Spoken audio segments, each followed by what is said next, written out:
tal? ¿Cómo están? Qué placer acompañarles. Les saluda Edson Sánchez y bienvenidos a Impacto Económico. Vamos de inmediato a nuestros titulares.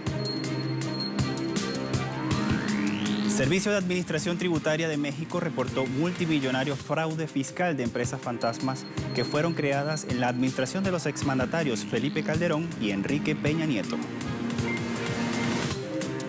En nuestro segmento En Contexto vamos a revisar las propuestas de los impuestos a las grandes fortunas de la región para hacer frente al impacto de la pandemia de COVID-19. El presidente de Rusia, Vladimir Putin, anunció medidas que servirán de apoyo a la recuperación económica del país. En Economía 360 le contamos los detalles.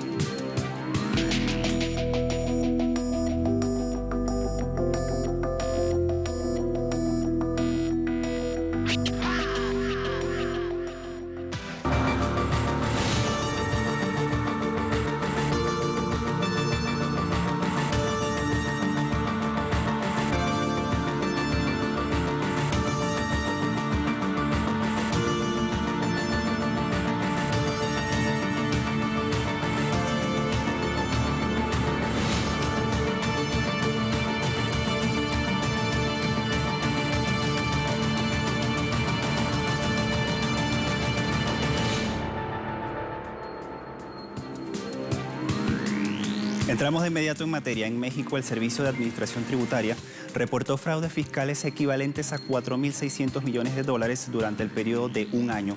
La evasión fiscal corresponde a 43 empresas que están dedicadas a la falsa de facturación, de lavado de dinero y también del crimen organizado. La jefa de Servicios de Administración Tributaria, Raquel Buenrostro, dijo que las empresas fantasmas empezaron a incrementar y ser toleradas bajo el gobierno del expresidente Felipe Calderón y posteriormente continuaron con Enrique Peña Nieto y se crearon expresamente para cometer fraude. Estas 43 empresas trabajan o les daban servicios a 8.000 personas físicas o morales involucradas en ese enorme fraude. Buenrostro indicó que solamente por evasión del impuesto al valor agregado, el fisco dejó de recibir el equivalente a más de 1.200 millones de dólares en el año 2017. Seguimos con más noticias de México. La Secretaría de Economía del país superó la barrera de $500,000 de financiamientos otorgados a microempresarios del sector informal. El respaldo económico busca hacer frente a los estragos económicos que han sido originados por la pandemia de la COVID-19. En total son 585,000 financiamientos del programa Crédito a la Palabra, lo que equivale a un monto de 14.640 millones de pesos.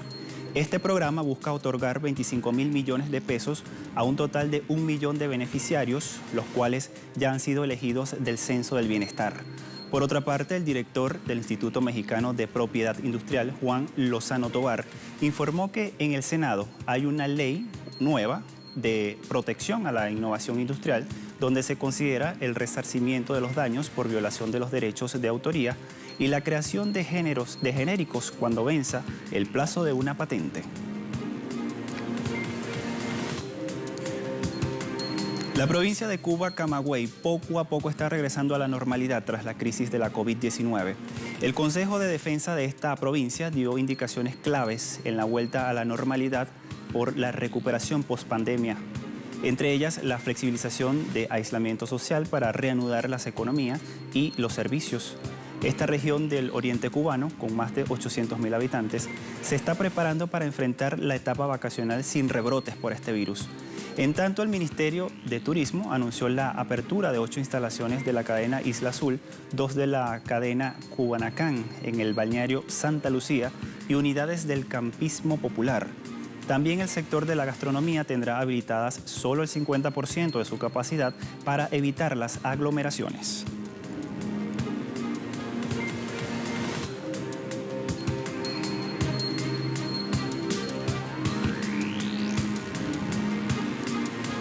En Puerto Rico, la estatal Autoridad de Energía Eléctrica anunció la renegociación del contrato con la empresa privada Ecoeléctrica y el suministrador español de gas natural Naturgy para un periodo de 12 años. Este acuerdo eléctrico representará ahorros de hasta 1.300 millones de dólares para la corporación estatal. En tanto, el nuevo contrato reduce el pago fijo por la energía producida por Ecoeléctrica en casi 100 millones de dólares anuales. Esto refiere a un ahorro en el costo por kilovatio hora en la factura de electricidad. También este acuerdo le permitirá a la estatal complementar la generación eléctrica con fuentes de energías renovables y así bajar el costo del gas natural que es utilizado en las unidades que operan con este combustible. La gobernadora Wanda Vázquez insistió en el acuerdo para ejemplificar las estrategias con el sector privado para lograr avances positivos para este país. En esa línea, la planta de gas natural posee la capacidad de producir 527 megavatios, siendo una de las generadoras de energías más eficientes de este país. Asimismo, las autoridades informaron que el consorcio Luma, formado por 3 empresas, administrará y operará el sistema de transmisión y distribución de la estatal de la energía eléctrica.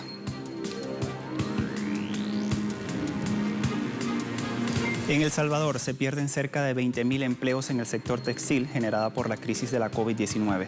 La Cámara de Industria Textil, Confección y Zonas Francas, CAMTEX, estimó que debido al cierre de la economía por la llegada de la pandemia, se perdieron cerca de 20.000 empleos en este sector de las 80.000 plazas directas que se registran antes de la crisis.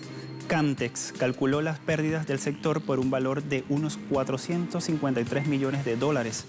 Asimismo, entre enero y mayo de este mismo año, la exportación de los productos del sector cayó 453.4 millones de dólares, que equivalen a 42.3% menos en contraste con igual periodo del año pasado.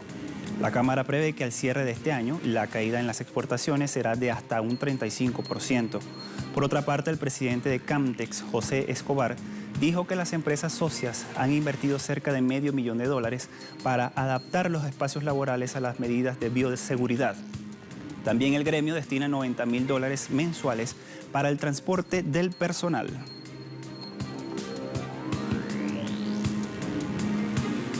Del impuesto a las grandes fortunas en la región vamos a hablar al regreso de esta primera pausa en nuestro segmento En Contexto. No se aparte, ya volvemos con más.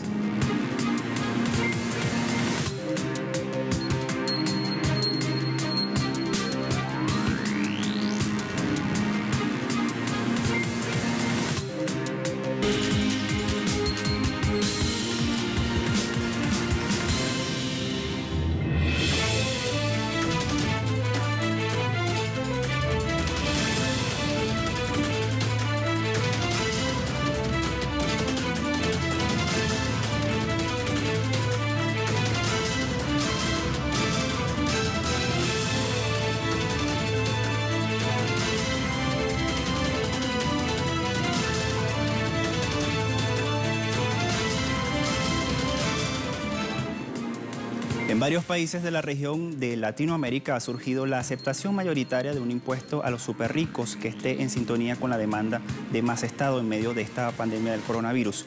Así lo afirma un estudio del Centro Estratégico Latinoamericano de Geopolítica, el CELAC, que fue realizado por el economista e investigador Alfredo Serrano Mancilla. Los detalles se los ofrecemos a continuación. En América Latina surgió de nuevo un sentido común y es que los superricos aporten una parte de sus colosales recursos para afrontar la crítica situación económica y social de la región. Se trata de un consenso emergente nacido en medio de la pandemia y que ha tomado forma de iniciativa tributaria en muchos países. Según el CELAP, en Chile, el impuesto a los más altos patrimonios es una iniciativa del Partido Comunista y ya ha sido aprobada en el Congreso. En Argentina, se viene discutiendo la propuesta del Frente de Todos del impuesto a las grandes fortunas. En México, el subsecretario de América Latina ha propuesto públicamente una contribución extraordinaria que afectaría a los grandes patrimonios. Igualmente, en Brasil, la temática ha aparecido como una iniciativa en el Senado por parte del Partido de los Trabajadores.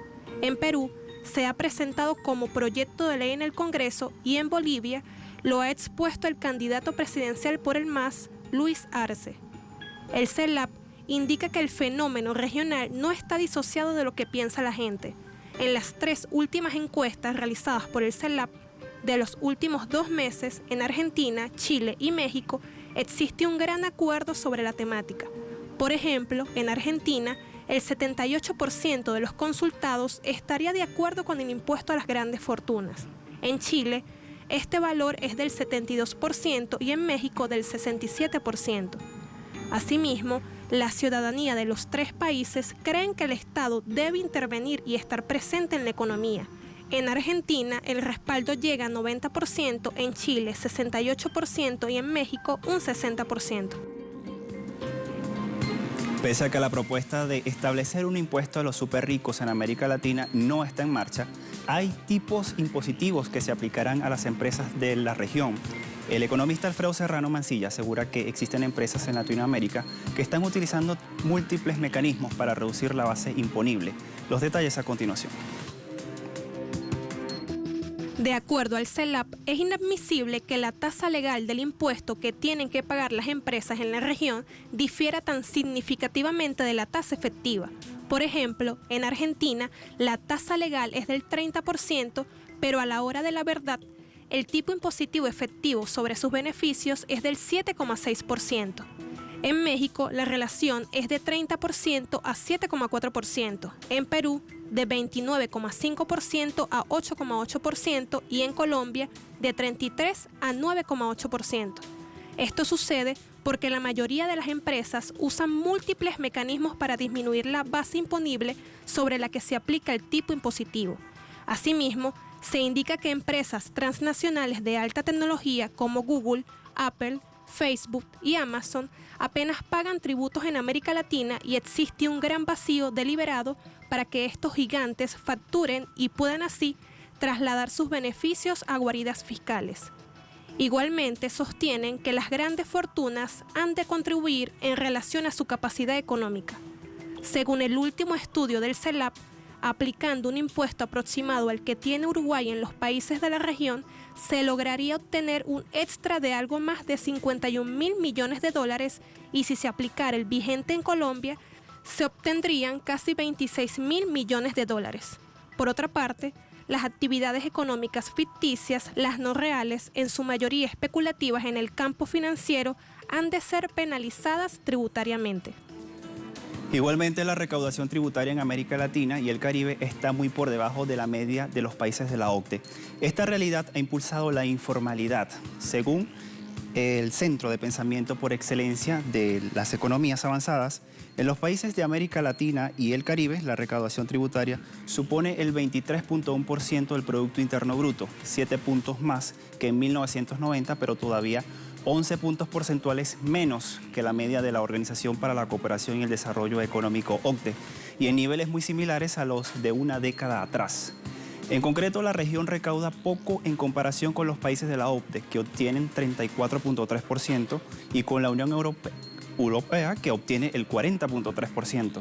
Datos de la OCDE revelan que dentro de la región latinoamericana y caribeña hay diferencias de países que recaudan menos impuestos que otros. En este contexto, la organización indica que en 2018, Guatemala, una de las naciones con menor nivel de moral tributaria, y República Dominicana fueron los dos países que menos recaudaron, con el 12.1% y el 13.2% respectivamente.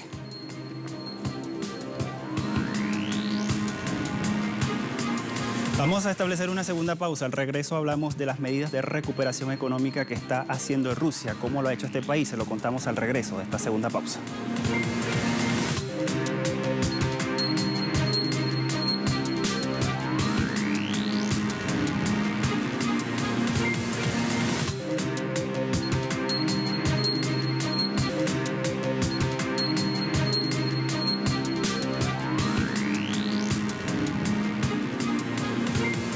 El presidente de Rusia, Vladimir Putin, anunció medidas que servirán de apoyo en la recuperación de la economía de este país, que ha sido afectada por la pandemia de la COVID-19.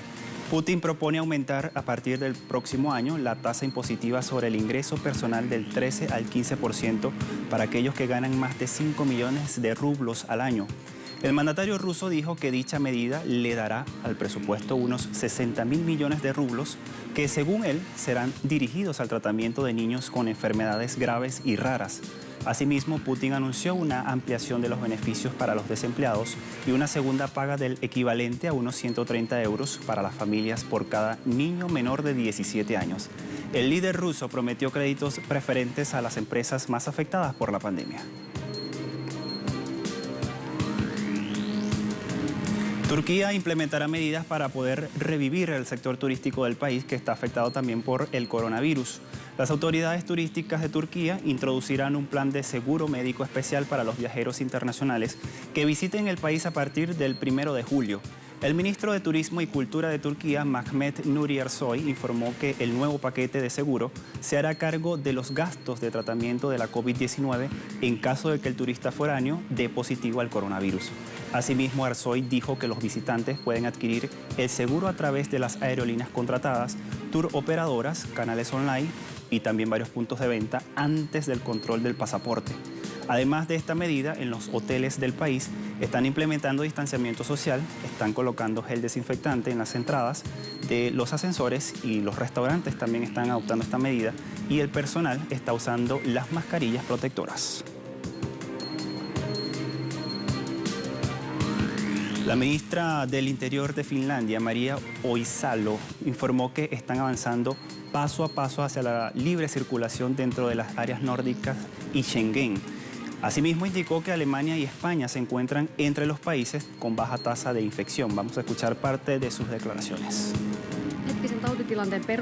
Según la situación actual, los países con un nivel suficientemente bajo la tasa de infección son Italia, Austria, Grecia, Liechtenstein, Alemania, Eslovaquia, Eslovenia, Suiza y Hungría, así como Croacia, Chipre e Irlanda.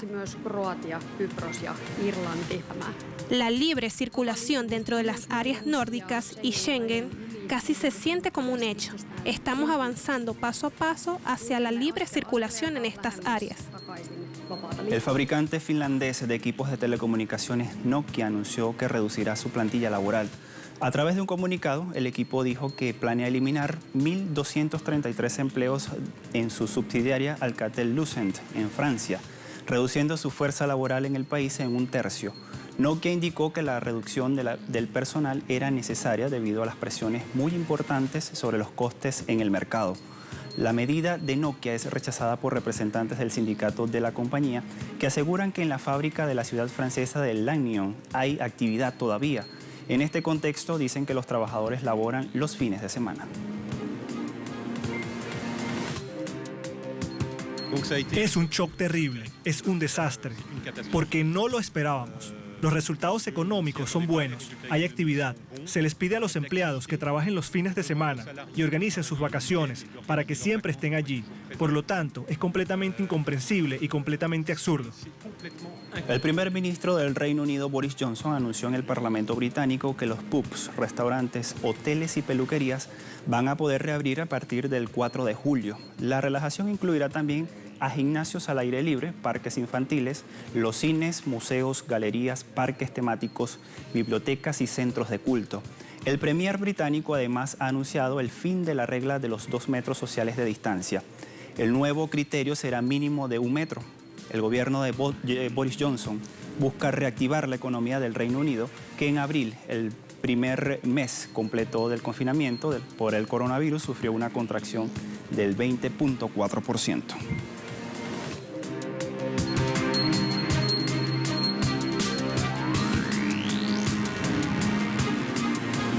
Revisamos de inmediato los indicadores petroleros al cierre de la jornada de este martes. Vamos de inmediato a ver la relación de WTI. Se encuentra en $41.3 el barril, ha subido 0.74%.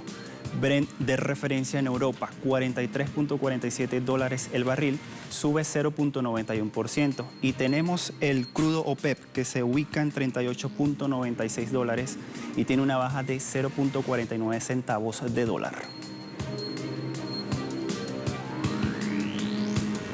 Con estas cifras llegamos al final de Impacto Económico. La invitación para que siga todas nuestras redes sociales allí en pantalla. Muchísimas gracias a todos. Hasta la próxima. Chao.